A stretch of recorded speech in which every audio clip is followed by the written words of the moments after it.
నమస్తే, welcome to Focus. Sunita Williams సేఫ్గా land అవుతారా?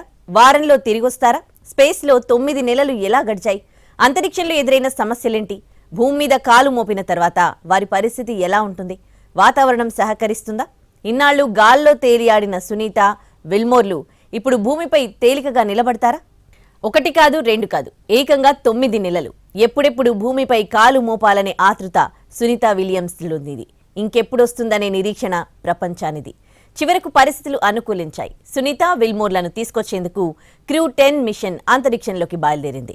వారంలో భూమి మీదకు సునీత, విల్మోర్ రాబోతున్నారు.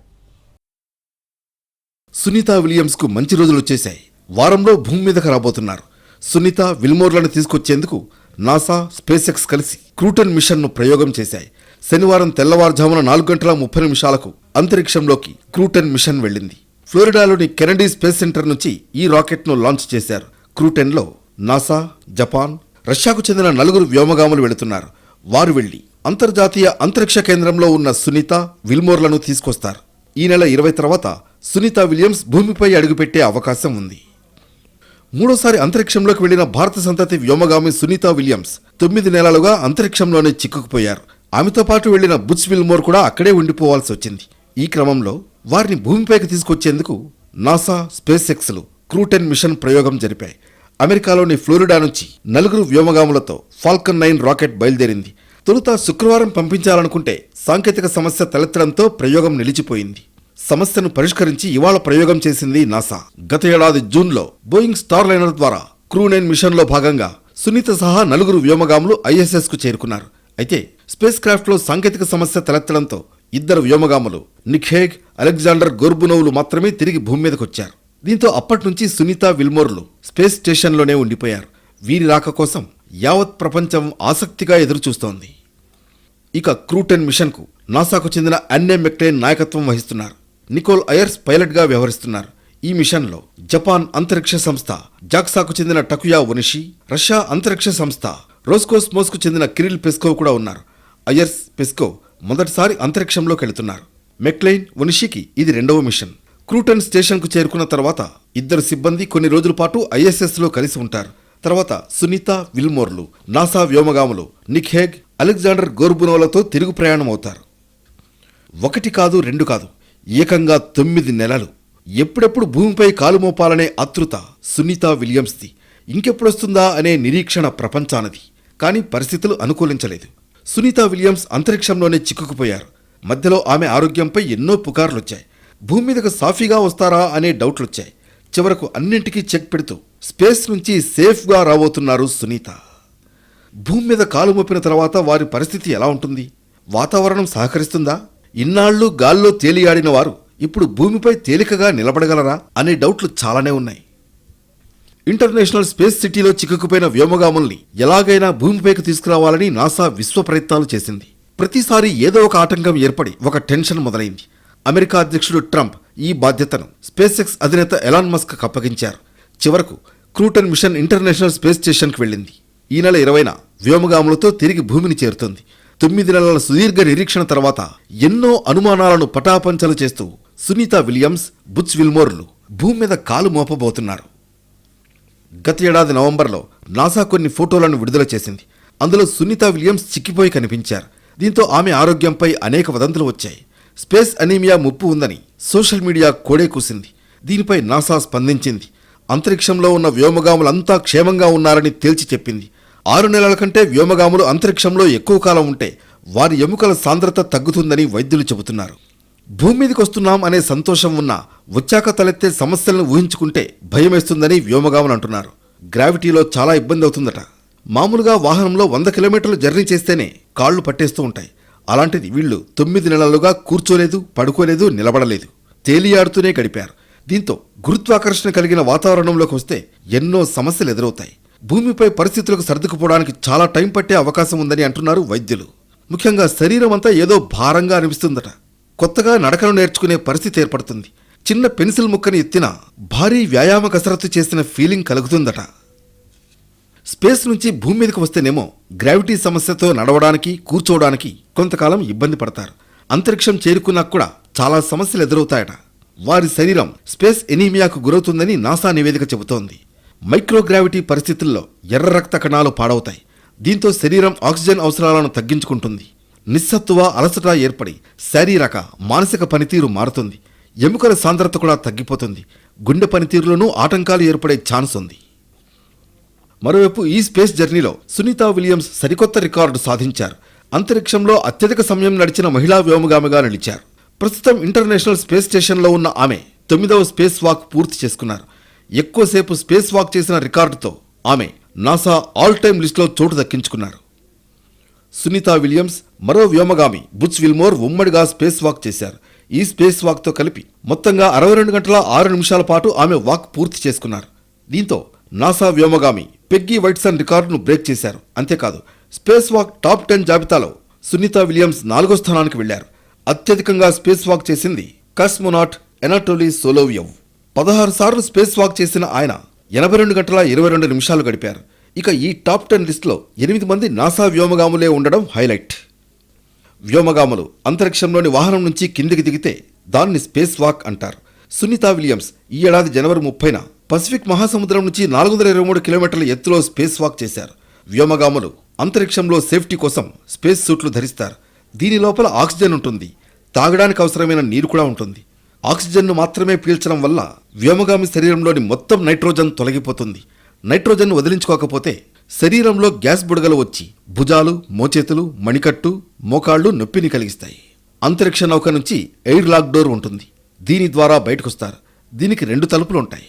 అంతరిక్ష నౌక లోపలికి గాలి రాకుండా ఇవి అడ్డుపడతాయి.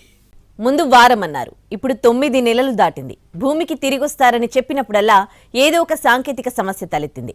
కానీ క్రూ 10 మిషన్ ద్వారా ఈసారి పక్కాగా సునీతా విలియమ్స్ ల్యాండ్ అవుతారని నాసా చెబుతోంది. ఇంతకీ ఈ ప్రయోగం ఎలా జరిగింది? వారంలో సునీతా విల్మోర్ సేఫ్గా వస్తారా? వ్యోమగామి సునీతా విలియమ్స్ రాకకు ముహూర్తం ఫిక్స్ అయింది. భూమిపైకి ఈసారి వచ్చేది పక్కాగా ఖాయమైంది. అంతా అనుకున్నట్లు జరిగితే ఈ నెల 20న సునీతా విలియమ్స్, బుచ్ విల్మోర్ భూమి మీదకు తిరిగొస్తారు. 9 నెలలుగా అంతరిక్షంలోనే చిక్కుకుపోయిన వీరు భూమిపైకి తిరిగి రావడంపై ఉత్కంఠ కొనసాగుతోంది. కేవలం 8 రోజుల మిషన్ కోసం గతేడాది జూన్ 6న ISSకు వెళ్లి వ్యోమనౌకలో హీలియం లీకేజీ కారణంగా ఇప్పటి వరకు అక్కడే గడపాల్సి వచ్చింది. అటు నాసా అధికారులు, స్పేస్ ఎక్స్ ఇంజనీర్లు వీరిని తీసుకురావడంపై ప్రతిసారి ఒక కొత్త తేదీని ప్రకటిస్తూ వచ్చారు. ఈసారి ఖచ్చితంగా భూమి మీదకు తిరిగి వస్తారని చెప్పినప్పుడల్లా మళ్లీ ఏదో ఒక సాంకేతిక సమస్య తలెత్తింది. దీంతో వారి రాక మరింత ఆలస్యమైంది. భూమికి తీసుకొచ్చే ప్రయత్నంలో భాగంగా ఇప్పుడు క్రూ 10 మిషన్ను ప్రయోగించింది నాసా. సునీతా విల్మోర్ను భూమికి తిరిగి సురక్షితంగా తీసుకొచ్చేందుకు గతేడాది సెప్టెంబర్లో స్పేస్ ఎక్స్ ప్రయోగించిన క్రూ 9 మిషన్తో క్రూ 10 మిషన్ అనుసంధానం కాబోతోంది. ఈ క్రూ 9 మిషన్ ప్రస్తుతం అంతర్జాతీయ అంతరిక్ష కేంద్రంలోనే ఉంది. ఇందులో 4 సీట్లు ఉండగా హాగ్, గోర్బునోవ్ అనే వ్యోమగాముల్ని దీనిలో పంపించి మిగతా 2 సీట్లను సునీతా విల్మోర్ కోసం ఖాళీగా వదిలేశారు. ఇప్పుడు ఆల్రెడీ ISSలో ఉన్న క్రూ 9 మిషన్లో సిబ్బందిని రిలీవ్ చేసేందుకు ఈ క్రూ 10 మిషన్ను ప్రయోగించారు. ఈ మిషన్ ISSకు చేరుకున్న తర్వాత క్రూ 10తో కొన్ని రోజుల హ్యాండ్ ఓవర్ పీరియడ్ను పూర్తి చేసి క్రూ 9 ద్వారా ఈ వ్యోమగాములు తిరిగి భూమికి చేరతారు. హ్యాండ్ ఓవర్ పీరియడ్లో అంటే క్రూ 10 టీం ISSకు చేరుకున్నాక ఇప్పటికే అక్కడ ఉన్న సిబ్బంది నుంచి తమ పని గురించి సమాచారాన్ని పొందుతుంది. ఇవన్నీ అనుకున్నట్లుగానే సవ్యంగా జరిగితే ఇద్దరు సిబ్బంది మధ్య సేఫ్ ట్రాన్సిషన్ జరుగుతుంది. ఇక సునీతా విలియమ్స్, విల్మోర్ కొన్ని రోజుల క్రితం స్పేస్ నుంచి మీడియాతో మాట్లాడారు. 19న తిరిగి భూమి మీదకు చేరుకుంటామన్నారు. క్రూ 10 మిషన్కు నాసాకు చెందిన అన్నె మెక్లెయిన్ నాయకత్వం వహిస్తుండగా నికోల్ అయర్స్ పైలట్గా వ్యవహరిస్తున్నారు. ఈ మిషన్లో జపాన్ అంతరిక్ష సంస్థ జాక్సాకు చెందిన టకుయా ఒనిషి, రష్యా అంతరిక్ష సంస్థ రోస్కోస్మోస్కు చెందిన కిరిల్ పెస్కోవ్ కూడా ఉన్నారు. అయర్స్, పెస్కోవ్ మొదటిసారి అంతరిక్షంలోకి వెళుతున్నారు. మెక్లెయిన్, ఒనిషికి ఇది 2వ మిషన్ అవుతుంది. క్రూ 10 స్టేషన్ చేరుకున్న తర్వాత ఇద్దరు సిబ్బంది కొన్ని రోజుల పాటు ISSలో కలిసి ఉంటారు. తర్వాత సునీతా విల్మోర్లు నాసా వ్యోమగాములు నిక్ హేగ్, అలెగ్జాండర్ గోర్బునోవ్లతో తిరుగు ప్రయాణం చేస్తారు. నిజానికి గతేడాది జూన్ 14నే వ్యోమగాములిద్దరూ భూమికి చేరాల్సి ఉన్నా వారిని తిరిగి రప్పించే విషయమై ఎప్పటికప్పుడు వాయిదా వేస్తూ వస్తోంది నాసా. అంతరిక్ష కేంద్రం నుంచి తమ పరిస్థితిపై తరచూ అప్డేట్స్ ఇస్తూ వస్తున్న సునీతా విలియమ్స్ ఆ మధ్య షాకింగ్ విషయం చెప్పారు. ఇన్ని రోజులు అంతరిక్షంలో నడవలేదు, కూర్చోలేదు, పడుకోలేదు అని చెప్పడంతో అందరూ ఆశ్చర్యపోయారు. నిత్యం జీరో గ్రావిటీ దగ్గర తేలియాడుతూ ఉండడంతో దేన్నైనా ఆధారం చేసుకుని నిలబడితే ఎలా ఉంటుంది అనే ఫీల్ వస్తోందన్నారు సునీత. ఇలా ఎక్కువ కాలం ఉండిపోతే ఎముకలు పటుత్వం కోల్పోతాయని, పలు అనారోగ్య సమస్యలు వస్తాయని నిపుణులు ముందు నుంచే హెచ్చరించారు. అదే నిజమైంది అన్నట్లుగా సునీత మాటలున్నాయి. ఐఎస్ఎస్లో తాము ఎదుర్కొంటున్న ఇబ్బందులు అనుభవాలను గురించి సునీత విలియమ్స్ ఆసక్తికర విషయాలు వెల్లడించారు. అంతరిక్షంలో జీరో గ్రావిటీ కారణంగా 8 నెలలకు పైగా నడవలేదు, కూర్చోలేదు, పడుకోలేదు. నెలల తరబడి తేలియాడుతూనే ఉన్నా. ఇంతకాలం ఇదే స్థితిలో ఉండడం వల్ల నడిస్తే ఎలా ఉంటుందని గుర్తు తెచ్చుకోలేకపోతున్నాను. ఆ అనుభూతిని గుర్తు చేసుకోవడానికి ప్రయత్నిస్తున్నానని అన్నారు. నేలపై నడిచే అనుభూతిని తిరిగి పొందడానికి కష్టపడుతున్నట్లుగా చెప్పుకొచ్చారు సునీత విలియమ్స్. అంతరిక్ష నౌకలో స్వల్పకాలిక మిషన్గా భావించిన సునీతకు అది కాస్త ఓపికకు పరీక్ష పెట్టే నిరుత్సాహకరమైన అనుభవంగా మారిపోయింది. ఇంతకాలం కుటుంబానికి భౌతికంగా దూరమైన వారితో టచ్లో ఉండేలా ప్రయత్నిస్తున్నట్లు చెప్పుకొచ్చారు సునీత. ప్రతిరోజు అమ్మతో మాట్లాడుతున్నట్లు తెలిపారు. ఈ మిషన్ తన శారీరక బలానికి మాత్రమే కాకుండా భావోద్వేగ స్థితిస్థాపకతకు పరీక్షగా మారింది. అంతరిక్ష ప్రయాణం ఎంత క్లిష్టంగా ఉంటుందో ఈ ఉదంతమే చెబుతోంది. వ్యోమగాముల్ని స్పేస్ నుంచి భూమికి తీసుకొచ్చే బోయింగ్ కంపెనీ రూపొందించిన స్టార్ లైనర్ అనే వ్యోమనౌకలో అనేక సాంకేతిక సమస్యలు ఉత్పన్నమయ్యాయి. ఫలితంగా సునీత విలియమ్స్, విల్మోర్లు స్పేస్ నుంచి భూమి మీదకు వచ్చే అవకాశం లేకుండా పోయింది. స్టార్ లైనర్లో సమస్యల్ని పరిష్కరించి భూమి మీదకు తీసుకొచ్చేందుకు చాలాసార్లు నాసా ప్రయత్నించింది. ఆ ప్రయత్నాలన్నీ విఫలమయ్యాయి. వారం అనుకుంటే అటు తిరిగి ఇటు తిరిగి అది కాస్త 9 నెలలు అవుతోంది. ఇప్పుడు క్రూ-10 డ్రాగన్ క్యాప్సూల్ ద్వారా వారిని తీసుకురాబోతోంది నాసా.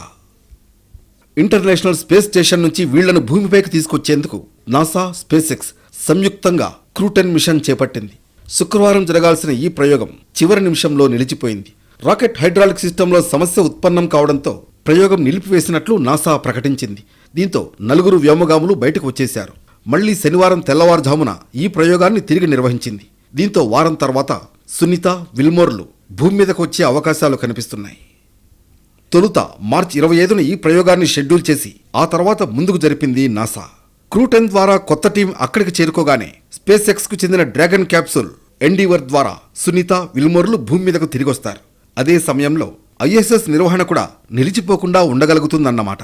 ఇక క్రూ-10లో వెళ్లే 4 వ్యోమగాములు 150 రోజుల పాటు ఐఎస్ఎస్లోనే ఉంటారు. ఆ తర్వాత స్పేస్ ఎక్స్కే చెందిన ఎండ్యూరెన్స్ క్యాప్సూల్ ద్వారా భూమి మీదకొస్తారు. అంతరిక్షంలో ఇన్ని రోజులుండడం సునీత విలియమ్స్ కు కొత్త కాదు. గతంలో 2 సార్లు వెళ్ళొచ్చారు. స్పేస్ వాక్లతో రికార్డులు క్రియేట్ చేశారామె. ముచ్చటగా 3సారి క్షేమంగా తిరిగి వస్తారని కాన్ఫిడెంట్ గా ఉంది. ఇంతకీ ఈ 9 నెలలు అంతరిక్షంలో ఎలా గడిపారు? ఆమెకు ఎదురైన సమస్యలేంటి? భూమి మీదకు వచ్చాక మళ్ళీ మామూలుగా ఉండగలుగుతుందా? గతేడాది జూన్ 5న బోయింగ్ కొత్త స్టార్ లైనర్ క్రూ క్యాప్సూల్లో సునీత, విల్మోర్లు ఐఎస్ఎస్కు చేరుకున్నారు. సక్సెస్ఫుల్ గా పరిశోధన పూర్తి చేశారు. ఆ తర్వాత వాళ్లు తిరిగి భూమికి చేరాల్సి ఉంది. కానీ బోయింగ్ స్టార్ లైనర్కు సాంకేతిక సమస్య తలెత్తింది. థ్రస్టర్ ఫెయిల్యూర్స్, హీలియం లీకేజీలతో ఇద్దరూ అక్కడే ఉండిపోయారు. దీంతో గతేడాది సెప్టెంబర్ 7న ఆ 2 వ్యోమగాములు లేకుండానే క్యాప్సూల్ భూమి మీదకు వచ్చేసింది. టెంపరరీ విజిటర్స్ గా వెళ్లిన విలియమ్స్, విల్మోర్లు ఐఎస్ఎస్ కు ఫుల్ టైం సిబ్బందిగా మారిపోయారు. స్పేస్ వాక్, ఐఎస్ఎస్ నిర్వహణతో పాటు ఆ భారీ ప్రయోగశాలలో వీళ్ళిద్దరితో శాస్త్రీయ పరిశోధనలు చేయించింది నాసా. వీరిని స్పేస్ ఎక్స్ డ్రాగన్లో భూమి మీదకు తీసుకొచ్చే బాధ్యతను ఎలాన్ మస్క్ అప్పగించారు ట్రంప్. ఇన్ని నెలల పాటు స్పేస్లో ఉండడంతో నడవడం మర్చిపోయారు సునీత విలియమ్స్. స్పేస్లో జీరో గ్రావిటీ ఉంటుంది. అందరూ గాల్లో తేలుతూ ఉంటారు. ఎక్కువ కాలం భారరహిత స్థితిలో ఉంటే వ్యోమగాములు కండరాల క్షీణత బారిన పడే అవకాశం ఉందని, ఎముకల పటిష్టత కూడా తగ్గుతుందని, పోషకాలు లేమి సమస్యలు వస్తాయనేది నిపుణుల మాట. ఈ క్రమంలో సునీత విలియమ్స్ ఆరోగ్యంపైన ఎన్నో పుకార్లు వచ్చాయి. ఆమె ఆరోగ్యం ఏమీ బాగోలేదని, బరువు తగ్గిపోయారని ప్రచారం జరిగింది. అంతా ఒట్టిదేనని స్వయంగా సునీత విలియమ్స్ క్లారిటీ ఇచ్చారు. స్పేస్లో వెయిట్ ట్రైన్ ఎక్విప్మెంట్ను వినియోగిస్తున్నానని, తనకు ఎలాంటి ఇబ్బంది లేదని స్పష్టం చేశారు. అంతరిక్షంలో గురుత్వాకర్షణ లేకపోవడం వల్ల కండరాల ద్రవ్యరాశి, ఎముకల సాంద్రత రెండూ తగ్గుతాయి. అంతరిక్షంలో ఎముకలకు బరువు ఉండదు. అవి భూమిపై అనుభవించే అదే ఒత్తిళ్లకు లోబడవు కాబట్టి వాటి సాంద్రత తగ్గుతుంది. దీనివల్ల ఎముకలు పెళుసుగా మారి విరిగిపోయేలా తయారవుతాయని వైద్యులు చెబుతున్నారు. గురుత్వాకర్షణ శక్తి లేకుంటే కండరాలు వేగంగా బలహీనపడతాయి. ఎముకలు భూమిపై కంటే చాలా వేగంగా కాల్షియం వంటి ఖనిజాలను కోల్పోతాయి. దీని ఫలితంగా ఎముకల సాంద్రత, కండరాల బలం తగ్గిపోతాయి. భూమికి తిరిగి వచ్చినప్పుడు ఇవి ఆరోగ్యంపై ప్రభావం చూపిస్తాయని వైద్యులంటున్నారు. వ్యోమగాములు 6 నెలల కంటే ఎక్కువ కాలం అంతరిక్షంలో ఉంటే వాళ్ళు భూమికి తిరిగి వచ్చినప్పుడు బోన్ ఫ్రాక్చర్ రిస్క్ను ఎదుర్కొంటారు. వాళ్ల ఎముకల సాంద్రత తగ్గడం వల్ల వెన్నునొప్పి మొదలైన సమస్యలు ఎదుర్కోవచ్చు. దీన్ని ఎదుర్కోవడానికి, ఎముకల సాంద్రతను పెంచడానికి వాళ్లకు 3 నెలల పాటు సప్లిమెంట్స్ ఇస్తారని నిపుణులు చెబుతున్నారు. సునీత విలియమ్స్ 9 నెలలకు పైగా ఐఎస్ఎస్లోనే ఉంటున్నారు. ఇలా అంతరిక్షంలో ఏకబిగిన అత్యధిక సమయం ఉన్న తొలి మహిళగా సునీత రికార్డు నెలకొల్పారు. సునీతకు ఇది మొదటి రికార్డు కాదు. 2006-7లో మొదటి స్పేస్ వాక్ సమయంలో అంతరిక్షంలో 29 గంటల 17 నిమిషాల పాటు గడిపారు. ఇప్పటి వరకు అంతరిక్షంలో ఎక్కువసేపు స్పేస్ వాక్ చేసిన మహిళగా రికార్డు సృష్టించారు. గతంలో ఈ రికార్డ్ ఆస్ట్రోనాట్ క్యాథరిన్ థార్న్టన్ పేరిట ఉండేది. ఆమె 21 గంటలకు పైగా అంతరిక్షంలో స్పేస్ వాక్ చేశారు. సునీత ఈ రికార్డును బ్రేక్ చేశారు. సునీత విలియమ్స్కు ఇది 3వ అంతరిక్ష యాత్ర. ఈ 3 యాత్రల్లో కలిపి ఆమె 9 సార్లు అంతరిక్షంలో నడిచారు. ఈ సమయంలో మొత్తం 62 గంటల 6 నిమిషాల స్పేస్ వాక్లో గడిపారు. సునీత ఒక రిటైర్డ్ నేవీ హెలికాప్టర్ పైలట్ కాగా, విల్మోర్ మాజీ ఫైటర్ జెట్ పైలట్. ఆయన కూడా 2 సార్లు అంతరిక్షంలోకి ప్రయాణించారు. సునీత విలియమ్స్ భారత మూలాలున్న 2వ అమెరికా వ్యోమగామి. కల్పనా చావ్లా తర్వాత ఎక్స్పెడిషన్ 14 బృందంలో భారత సంతతికి చెందిన సునీతను నాసా చేర్చింది. అమెరికాలోని ఓహియోలో 1965లో సునీత జన్మించారు. ఆమె తండ్రి 1958లో అహ్మదాబాద్ నుంచి అమెరికా వచ్చి స్థిరపడ్డారు. సునీత తల్లిదండ్రులు దీపక్ పాండ్యా, బోనీ పాండ్యా. సునీత భర్త మైఖేల్ విలియమ్స్ కూడా ఒక పైలట్. ప్రస్తుతం ఆయన ఒక పోలీస్ అధికారిగా పనిచేస్తున్నాడు. 1998లో సునీత నాసా వ్యోమగామిగా ఎంపికయ్యారు. యుఎస్ నేవల్ అకాడమీ నుంచి పోస్ట్ గ్రాడ్యుయేషన్ చేసిన సునీత ఒక నిష్ణాతురాలైన ఫైటర్ పైలట్. 30 వేర్వేరు రకాల విమానాలపై 2700 గంటలకు పైగా విమానయానం చేశారు. సునీత విలియమ్స్ మొదట ఒక నేవల్ ఏవియేటర్గా పనిచేశారు. కల్పనా చావ్లా తర్వాత అంతరిక్షంలోకి వెళ్లిన 2వ అమెరికన్ మహిళగా ఖ్యాతి గడించారు సునీత విలియమ్స్. ఇప్పటిదాకా 2 సార్లు వెళ్ళొచ్చారు. నాసా స్టార్లైనర్ వ్యోమనౌకలో 3వసారి అంతరిక్షంలోకి వెళ్లారు. అంతరిక్షయానంలోనూ భారతీయ మూలాలను ఆమె ఏనాడూ వదల్లేదు. భగవద్గీతతో పాటు ఉపనిషత్తులను, గణపతి విగ్రహాన్ని వెంట తీసుకువెళతానని ఆమె చెబుతూ ఉంటారు. గతంలో అంతరిక్షంలోకి సమోసాలను తీసుకువెళ్లారు. భారతీయ వంటకాలపై ప్రశంసలు కురిపిస్తూ అసలు ఎవరికీ ఈ ఆహారంపై విసుగురాదని అన్నారు. ఇక గతేడాది సెప్టెంబర్ 19న ఇంటర్నేషనల్ స్పేస్ స్టేషన్లోనే సునీత విలియమ్స్ పుట్టినరోజు జరిగింది. అంతరిక్షంలో ఇదే ఆమెకు తొలి పుట్టినరోజేం కాదు. 2012లో జూలై 14 నుంచి నవంబర్ 18 మధ్య ఆమె స్పేస్లోనే గడిపారు. భారత సంతతికి చెందిన సునీత విలియమ్స్ అంతరిక్షం నుంచే కోట్లాది మందికి దీపావళి శుభాకాంక్షలు తెలియజేశారు. అంతేకాదు ఓ సరదా వీడియోను విడుదల చేసింది నాసా. భూమికి మైళ్ల దూరంలో స్పేస్ స్టేషన్లో వ్యోమగాములు సరదా యాక్టివిటీస్లో భాగమవుతారని ఒలింపిక్స్ పేరిట వీడియోను రిలీజ్ చేశారు. 9 నెలలుగా అంతరిక్షంలో చిక్కుకుపోయిన సునీత విలియమ్స్ సురక్షితంగా భూమి మీదకొస్తారని నిపుణులు అంటున్నారు. గతంలో నిర్దేశించిన సమయం కంటే ఎక్కువగానే వ్యోమగాములు అంతరిక్షంలో ఉన్నారు. 1990లో రష్యన్ వ్యోమగామి వలేరీ పులికోవ్ 437 రోజుల పాటు మిర్ స్పేస్ స్టేషన్లో గడిపారు. 2023లో ఫ్రాంక్ రూబియో 371 రోజులు అంతర్జాతీయ అంతరిక్ష కేంద్రంలో ఉండి వచ్చారు. అత్యధిక రోజులు అంతరిక్షంలో గడిపిన అమెరికన్ వ్యోమగామి ఆయనే. ఇంటర్నేషనల్ స్పేస్ స్టేషన్ 1998 నవంబర్లో ఇది ప్రారంభమైంది. నాసాతో పాటు 5 దేశాల స్పేస్ స్టేషన్లు దీని నిర్వహణను చూసుకుంటాయి. అంతరిక్ష పరిశోధనల కోసం భూమి ఉపరితలం నుంచి 400 కిలోమీటర్ల దూరంలో లో ఎర్త్ ఆర్బిట్ దగ్గర ఏర్పాటు చేశారు. ఇంటర్నేషనల్ స్పేస్ స్టేషన్ బరువు 4,45,000 కేజీలు. 59 ఏళ్ల సునీత విలియమ్స్ ప్రస్తుతం దీనికి కమాండర్గా ఉన్నారు. మరోవైపు అమెరికా ప్రభుత్వ గ్రేడ్ పే ప్రకారం నాసాలో జీతం లభిస్తుంది. ఇందులో పౌర వ్యోమగాములకు GS-13, GS-15 గ్రేడ్ పే కింద జీతాలిస్తారు. అమెరికాలో ప్రభుత్వ ఉద్యోగుల జీతాలు GS-01 నుంచి GS-15 గ్రేడ్ పే ప్రకారం ఇస్తారు. GS-15 అనేది అత్యధిక పే. సునీత కూడా ఈ గ్రేడ్ పే ప్రకారమే జీతం అందుకుంటారు. GS-13 ప్రకారం వార్షిక వేతనం 70 లక్షల రూపాయల నుంచి 92 లక్షల వరకు ఉంటుంది. GS-14 వార్షిక వేతనం 83 లక్షల నుంచి ₹1,00,00,000 వరకు ఉంటుంది. GS-15 వార్షిక వేతనం 98 లక్షల నుంచి ₹1,27 లక్షల వరకు ఉంటుంది. మొత్తానికి ముచ్చటగా 3వసారి అంతరిక్షంలోకి వెళ్లిన సునీత అంతా అనుకున్నట్లు జరిగితే 20న తిరిగి భూమి మీద అడుగు పెడతారు. ఆమె రాక కోసం కోట్లాది మంది ఉత్కంఠగా ఎదురు చూస్తున్నారు. విజయవంతంగా భూమిపై అడుగుపెట్టాలని ఆశిస్తున్నారు.